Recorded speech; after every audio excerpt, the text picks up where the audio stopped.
Hi everybody, welcome back to TechTube. I hope you all are doing great. So in today's episode, I'm gonna guide you on how you can fix can't send message in Instagram. There can be many reasons that we are not able to send message on Instagram or our message has been failed to send.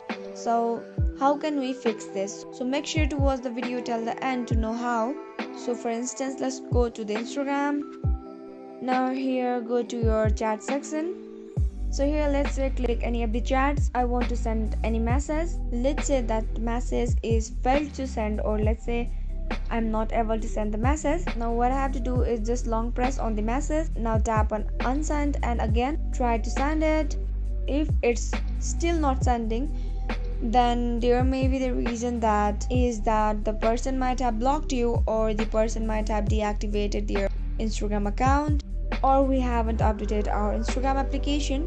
So just to do that, you can just go to your app store and update your Instagram application. That's all guys. If you found the video to be helpful and informative, go ahead and subscribe to our channel and also press the notification bell for more updates.